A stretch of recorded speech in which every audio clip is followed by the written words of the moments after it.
अवतार वस्तुतः जो अखंड अनादि अज अव्यक्त परमेश्वर है, वह जब मानव कल्याण के लिए, धर्म की रक्षा के लिए, वेदों की रक्षा के लिए जब इस पृथ्वी पर अनेक रूपों को धारण कर अवतरित होता है, स्वयं प्रस्तुत होता है, तब वो अवतार की संज्ञा ग्रहण करता है। भगवान कृष्ण गीता में जैसा कहा है कि यदा यदा ही धर्मस्य ग्लानिर्भवति भारत, जब धर्म की हानि होती है और अधर्म का उत्थान होता है, और परित्राणाय साधूनाम विनाशाय च दुष्कृताम, ये सारे कारण दिए हैं उन्होंने कि साधुओं की रक्षा के लिए और दुष्टों के विनाश के लिए इस पृथ्वी पर स्वयं को अवतरित करते हैं। पृथ्वी के प्रत्येक संप्रदायों में, प्रत्येक पंथों में इस प्रकार की धारणा देखी नहीं जाती है।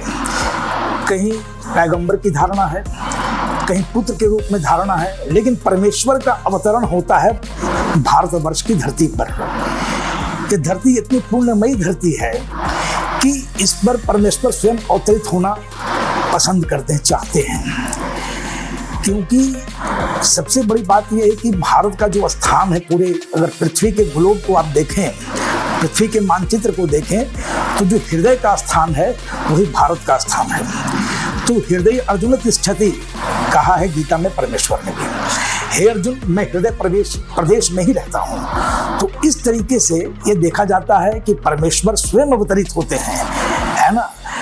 सबसे बड़ी बात यह है, यहाँ पर एक प्रश्न खड़ा होता है कि अगर परमेश्वर निराकार है, अनादि है, जिसका कोई आकार प्रकार नहीं है, तो वो कैसे अवतरित हो सकता है?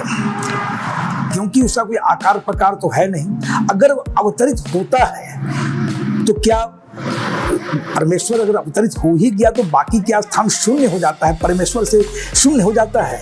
तो इसका समाधान हमारे ईशावास्य उपनिषद में कि इस मंत्र से मिल जाता है कि पूर्णमदः पूर्णमिदं पूर्णात् पूर्णमुदच्यते पूर्णस्य पूर्णमादाय पूर्णमेवावशिष्यते। परमेश्वर क्या है? पूर्ण है। पूर्ण से पूर्ण को अगर आप निकाल भी लेंगे तो पूर्ण ही बचेगा शेष, क्योंकि पूर्ण का कोई खंड नहीं हो सकता है, पूर्ण अखंड है। तो जैसे जीरो से जीरो को, शून्य से शून्य को निकालेंगे तो शेष भी शून्य बचेगा, और जो शून्य आएगा उस शेष बचे हुए शून्य से उसकी कीमत, उसका मूल्य जरा भी कम नहीं होगा।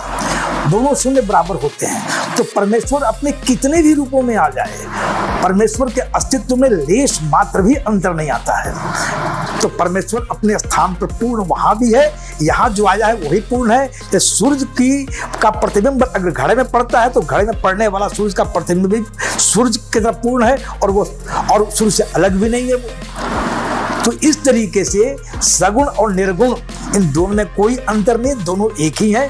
भक्ति बस भगवान भक्तों के प्रेम बस, है ना। जैसे एक पिता जो है वो अपने पुत्रों के लिए तमाम प्रकार के उसके मनोरंजन के लिए सुविधा इकट्ठा करता है, परमेश्वर भी इसी पृथ्वी पर अपने भक्तों के लिए, भक्तों के मनोरंजन के लिए, विश्व के कल्याण के लिए, गौ की रक्षा के लिए, और ब्रह्मविदों की रक्षा के लिए, और वेदों की रक्षा के लिए, साधुओं की रक्षा के लिए इस पृथ्वी पर अनेक रूप को धारण करके अवतरित होते हैं परमेश्वर।